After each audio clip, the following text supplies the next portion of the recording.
Navigating life after 40, 4 key areas every woman should master. In today's video, I want to talk to women in general, but specifically women over 40 who can benefit from focusing on several key areas in their lives that will help them support their overall health, well-being, and fulfillment. So let's dive in. Number 1, health and wellness. Being able to prioritize your physical and mental health is going to be crucial right now and especially for your future self. You can do this by adopting healthy lifestyle habits such as regular exercise, balancing your nutrition, getting adequate sleep, also being able to manage your stress levels, and going for your preventative health care screenings. It's going to be important for you to pay attention to those hormonal changes that are associated with perimenopause and menopause. And, don't be afraid to seek professional guidance if you are experiencing symptoms of hormonal imbalance. So I want you to consider your nurse practitioner, your medical doctor, or your general practitioner, your pharmacist. Go in and talk to them about certain things that are happening with you and your hormonal imbalances, what you're feeling, what you might think will be going on with your body, and get some professional input. As a pharmacist and a woman over 40, I cannot stress enough the importance of taking care of ourselves at this particular stage. A lot is going on with our bodies. We're having hormonal fluctuations, our stress levels that are at an all-time high. We may not be sleeping adequately. So it's going to be important for us to dial things in and really focus on taking care of our health. And when I say health, I'm almost always talking about 4 main areas of our health that we find decline over the years. We find the function of these areas declining over the years. Brain health, our muscles, our heart, and our bones. And it's really related to our hormone fluctuations. So I'm talking about estrogen and progesterone primarily because those are the primary hormones that a lot of us women find declining as we age. And please forgive me, in no way do I want to incite fear or am I trying to be a fearmonger. I'm just trying to give a message that is really of importance to us, especially once we hit that mark of turning 40, because we are going to be challenged in certain ways if we're not able to eat better, exercise routinely, be able to take care of our mental health, our overall health. It's just not the physical. A lot of mental health is also involved, which I'll get into as well in this video. But I want to make sure that you understand that there are certain things you can do to mitigate experiencing certain illnesses such as osteoporosis or sarcopenia. Osteoporosis is bone loss, sarcopenia is muscle loss, or heart disease, or even certain neurological disorders like Alzheimer's disease or dementia that can affect women, in higher instances or in higher, incidences once you reach a certain age.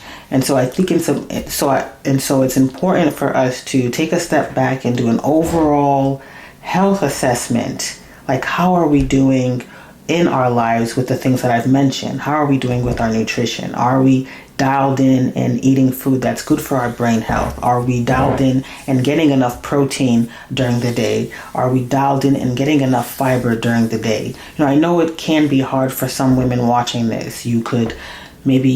You live in a food desert where you don't have access to fresh food, so you're going to have to think of alternatives and ways in which you can supplement yourselves with those nutritious foods that can get you far. And one of the things I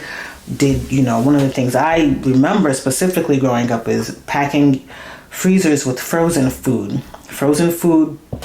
Canned food. Some might argue canned food is not good, but for example, I'm just giving examples here, like frozen food, frozen vegetables and fruits that can help you along the way. So these are just some of the things that I want you to think about with regards to your health and wellness. Number 2 on the list, self-care and personal development. Dedicate time and energy to self-care practices that nurture your mind, body, and spirit. This may include activities such as meditation, prayer, mindfulness, journaling, hobbies, perhaps creative pursuits, or seeking out developmental opportunities that can help you with your self-awareness and personal growth. So one of the things I would encourage you to do, especially in the area of creativity, a lot of us women are so busy taking care of other people that we forget to take care of ourselves, and we don't know that we too have a need for creativity. Even if you don't know it, it's there lying dormant within you. We need to be able to express ourselves creativity. So one of the things I'm going to recommend you do is to go on to Eventbrite and look for either local or virtual opportunities. They could be writing groups, they could be poetry groups, they could be, author events, so writers who are presenting their books and talking about their process of writing and publishing and all of that good stuff. And I also had the opportunity to meet Elizabeth Acevedo, the author of Poet X, National Book Award winner, and her most recent book, The Family Lore. Got a nice opportunity to talk to her and to meet her. So she is a Dominican American author based out of New York. And it was just a nice event to talk and learn about her process and what she finds provides her with creative influence and how she manages her influences. She's a full-time writer, so many of you watching here are not writers like me. I'm not a full-time writer, but I do like to take my time to dabble in the arts and to figure out what it is that I like that can give me an opportunity to express myself. So that's one of the things I want you to think about. I also want you to go to your local library, go and look at what your local park district is offering you, because self-care and personal development is not only physical, it's also mental, it's also emotional, it has to nourish your mind. What are you reading? What are you delving into? One of the books that I've been just picked up and I'm diving into to try and understand what joy and happiness means from a different perspective, different from what I've read in the past, is Flow. Now this book, let me grab it, by Mihaly Csikszentmihalyi, is something that I'm reading right now and just trying to understand joy and happiness and getting into things that bring those out in you. And so this is something different that I am reading right now. I haven't read anything by him or anything in this particular area before. So I think it's just important to try and find things that help you bring out, what makes you happy and find joy. So this is something that I'm reading right now, and I will, maybe in the future I'll let you know how it goes. The reason I found this book, I've heard this book on different podcast or YouTubers channels before. The last book I read, Deep Work by Cal Newport, he actually talked about this book. So if he's talking about this and I could talk about Cal Newport in another video, then I need to, if this is one of his sources, I wanted to go on and pick this up and figure out what's going on in this book and if I can benefit from what's going on in this book. So that's one thing you can do. Number 3 on the list, relationships and social connections. Cultivate meaning relationships with friends, family, and community members to support emotional well-being and social connection. Invest the time in nurturing relationships that bring joy, love, and support, while also setting boundaries and prioritizing your own wants and needs and the boundaries in these relationships. And in order to do this, you are going to have to let some people go. It's hard to say this, but I think once you reach a certain age, and some may argue, no, I've already been through this and I'm not even 40 yet. But for me, it's kind of like there's a time in your life where you're just like, you've had enough. Enough is enough. You're done spending all the energy on things that don't nourish and feed you right. So you need to just let that go. Let them go.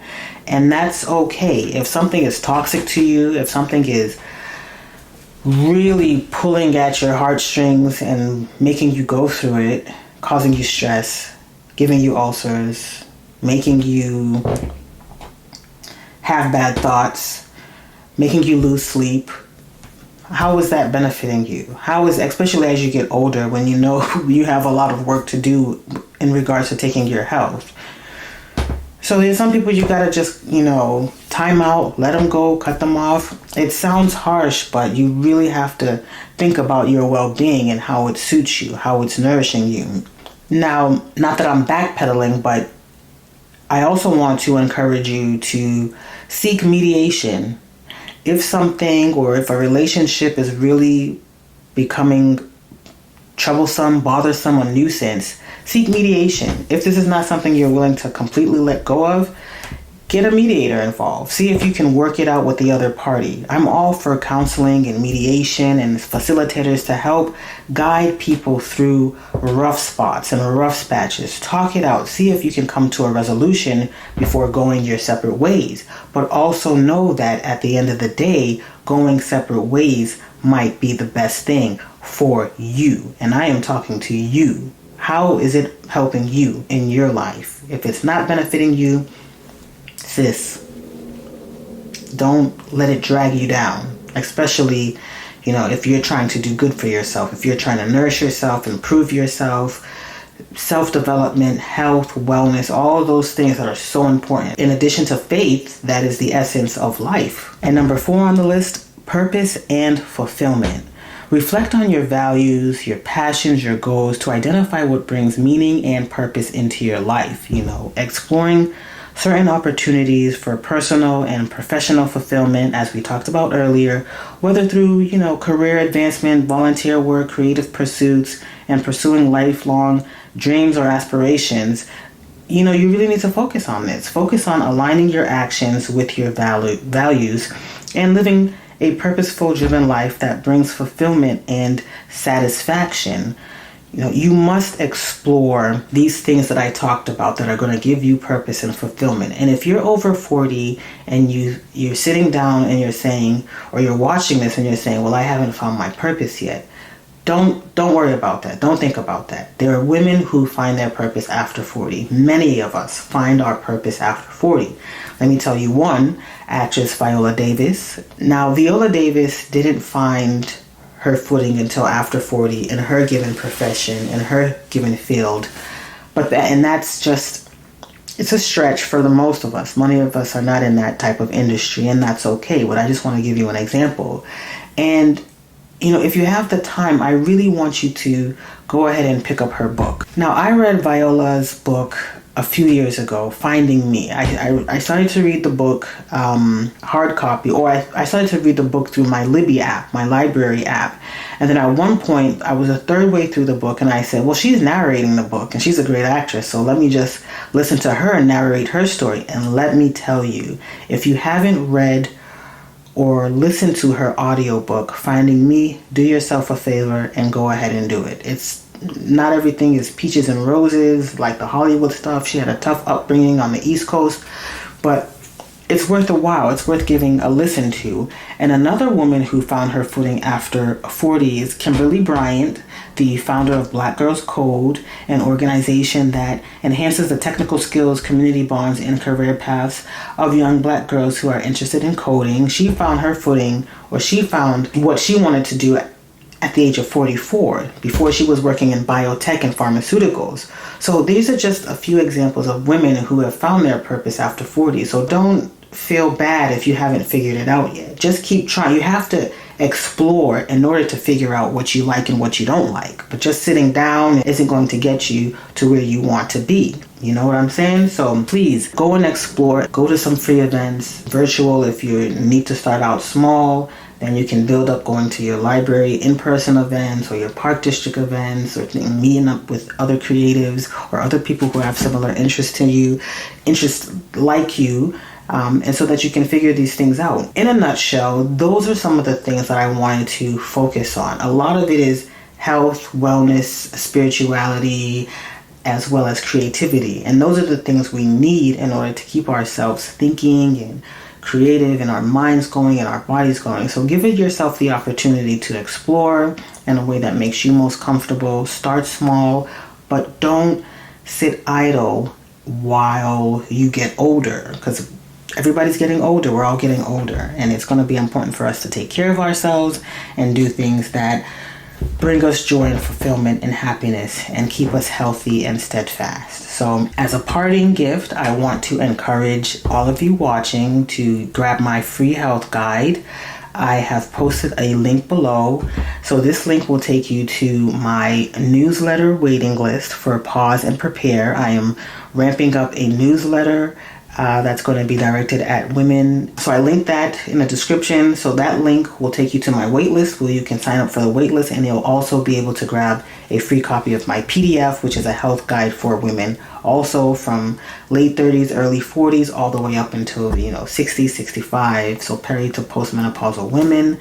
This guide that I created was just to give you more details and more information on why it's important for us to take care of ourselves, why it's important to focus on that brain health, those muscles, the heart, the bones. Why is it important and what we can do? I also have a few prompts for you to think about. This guide I created out of necessity so that we can understand what's going on with our bodies, and that we can arm ourselves with the information out there. There are great books out there, there's great information out there, but I know that it can be a lot. So I tried to compress all of that into one guide that will be able to allow you to take a moment to sit down and read and get a better understanding of what it means to be a woman who is getting older and what things you need to focus on in your life. So please do check out my waiting list link and grab that free copy of your health guide. If you have any questions for me, please be sure to leave them in the comments. I'll try to elaborate more on the links or any kind of research that I can tag onto this video in the description. I do thank you for watching, and see you in the next video.